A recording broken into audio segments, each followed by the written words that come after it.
here, given the fact that we're probably not going to attack with it. Just not lose any life.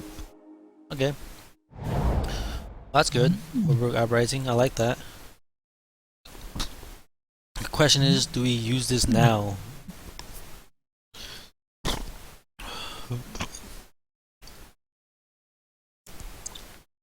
Well, first things first, we want to get in for 3. I mean, we just no matter what keep swinging in with our solitary emissary.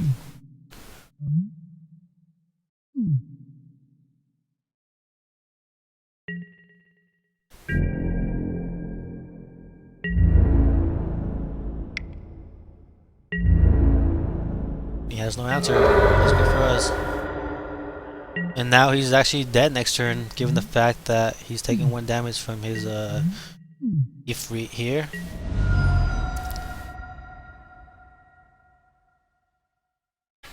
You know, having our creatures dying here is not really that bad because we can bring him back and this brilliant halo stays in our hand.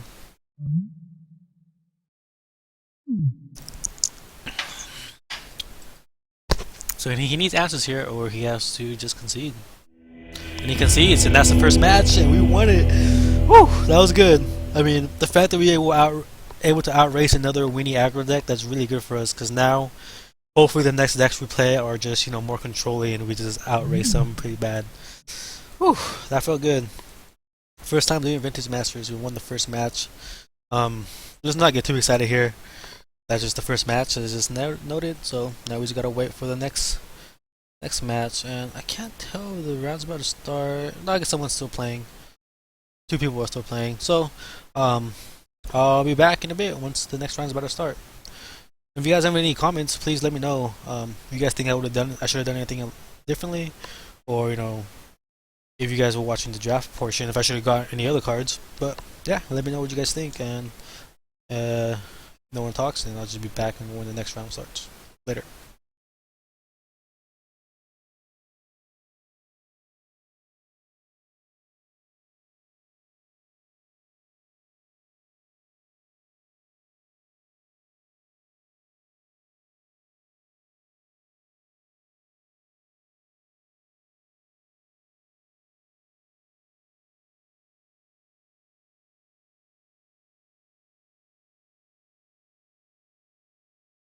Oh yeah, that's good.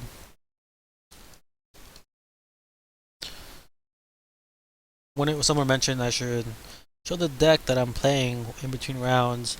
I'm not too familiar how to do this. I think I go to, how do I load up a deck that I've already played?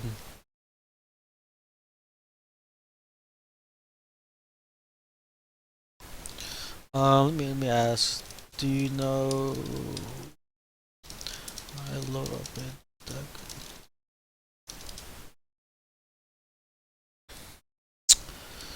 I've seen it done before. I've just never actually done it myself. Huh?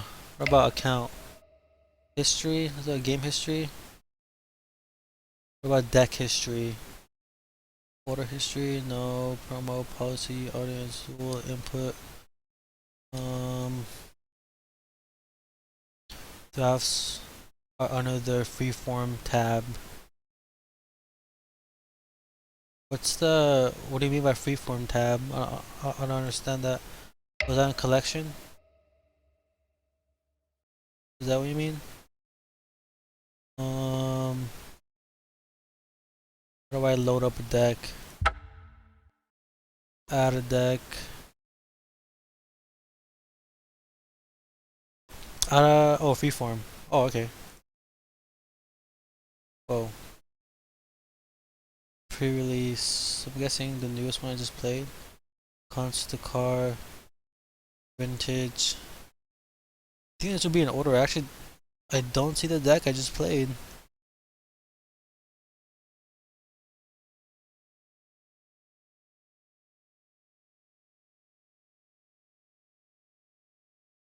Here we go, it's Vintage Masters. I don't know why I wasn't there. And sort by converted mana cost.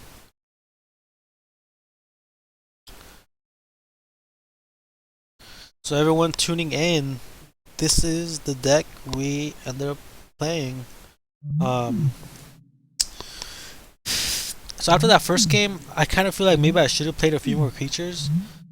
Even though I don't like these creatures that I have, I mean the only other creature that I probably should have played, maybe this Griffin to get us to 16 creatures. 15 creatures is actually pretty low for playing a straight aggro deck, but maybe it was just that first game which just drew kind of bad. One thing to know, I guess the last 2 or 3 games that I did play against, the opponent did get mana screwed. The third game, I guess he had the brainstorm to get the mana he wanted, but he was playing on a gamble there. Overall, I think the deck did do pretty good. What's happening here? Did my computer just freeze? No, I didn't. Why can't I change the size of this?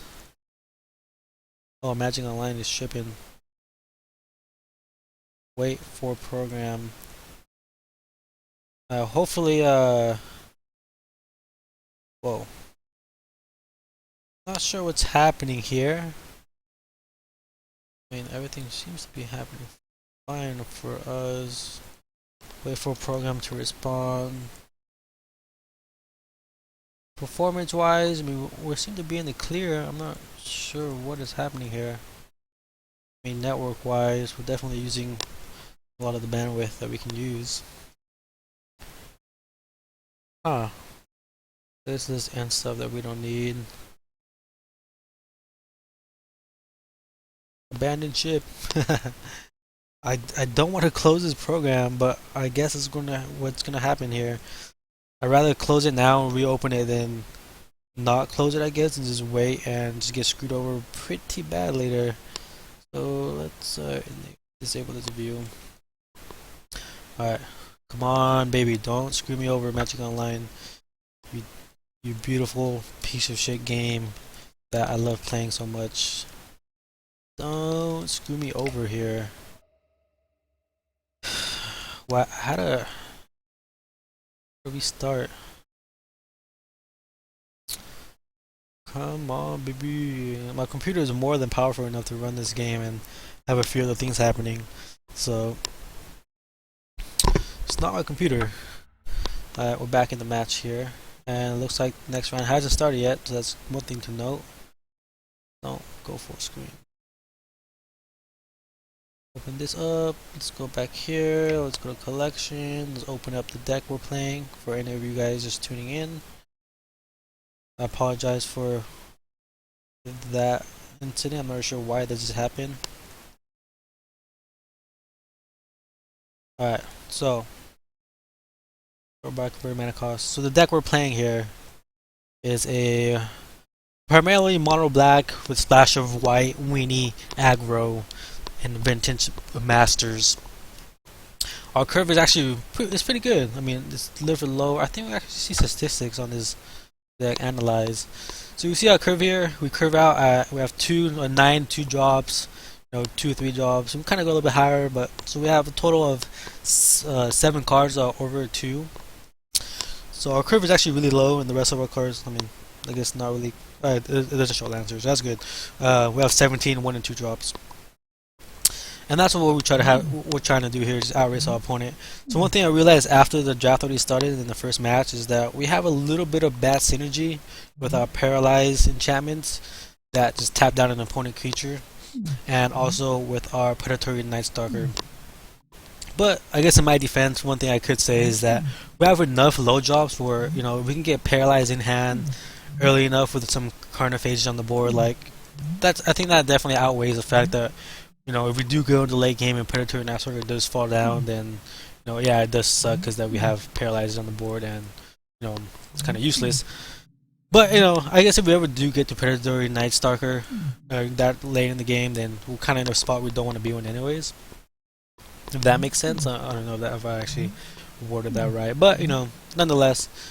So I guess I'll go over every card here. We're playing When Deathlade Elite. We'll pull up. I picked up this card in the draft because I feel like we kind of consider this as a removal, because we're pretty much tapping one of our opponent's creature, while at the same time having a creature to attack with if they don't have any creatures. We have 4 Carnophages here. Definitely low aggro attacking. 1 Dark Ritual, which potentially helps us just, boost out a lot of our low jobs. I mean, that's nice hitting you with like potentially 3 1 jobs turn 1, which is less likely to happen. But a more serious scenario is, 1 job with a 1 2 job turn 1, which could be really good. And yeah, we have 2 banless trappers, with same thing with our definitely elite. You kind of consider it as removal. It primarily, doesn't tap, definitely doesn't tap a creature, but the fact that it takes up one of their blockers, you can consider that as, kind of better removal for aggro based decks. Banless trapper, just tap down. One nice thing you can do is, tap down at the end of their turn and tap down during your turn. So you can potentially tap 2 creatures with your banished trapper and allow, your other creatures to get through in 1 turn, and then you can, do that again 2 turns later. And yeah, other, I guess, honorable mentions: Solitary Emissary, kind of unblockable if they don't have any shadow creatures.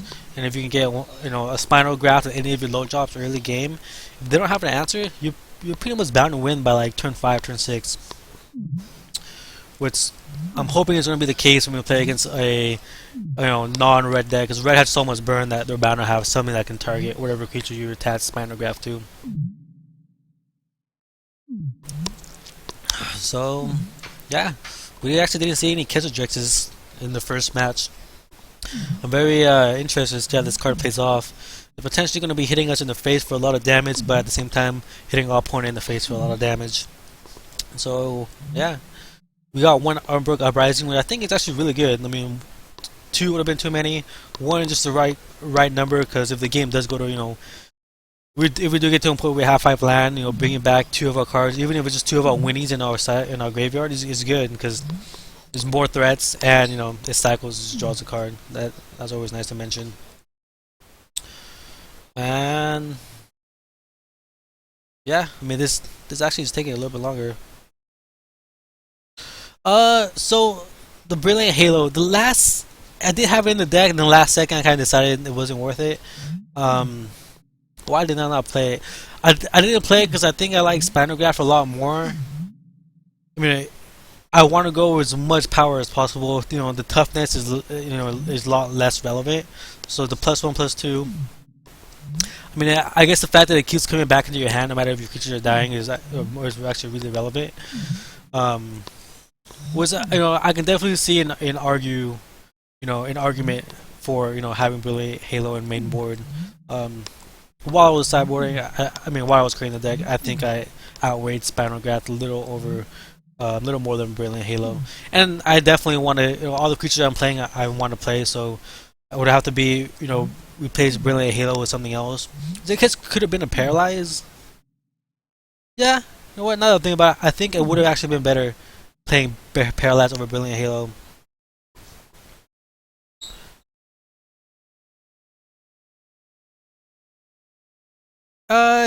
Yeah, I mean, but this Predatory Night Stalker is just so good. I mean, when you're playing 2 colors that don't give you a card advantage that likely, I mean, usually you're just trading 1 for 1.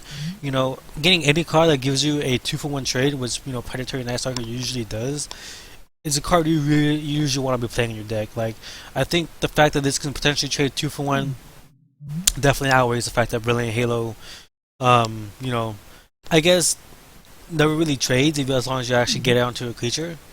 But yeah, I mean, that's the reason why, and also Urbrook Uprising, same thing again. Like, black and white aren't usually known for giving you any card advantage, and the fact that you can have like one, just even 2 or 3 cards that give you card advantage in a non-card advantage colors is definitely worth playing. Yeah, I can. Yeah, actually, you know what? Yeah, I actually agree with you a lot on that one. I probably should have had Urbrook Uprising against the sideboard. When you're going super aggro, I think Brilliant Halo actually would have been better than Urbrook Uprising main board. I wish you would have mentioned that while I was actually building the deck. I actually would have went that route. Now that I think about it, because yeah, it gives you card advantage, but not like Predatory Night Stalker gives you card advantage. Predatory Night Stalker gives you a card advantage in such a way where it allows your weaker creatures to get through.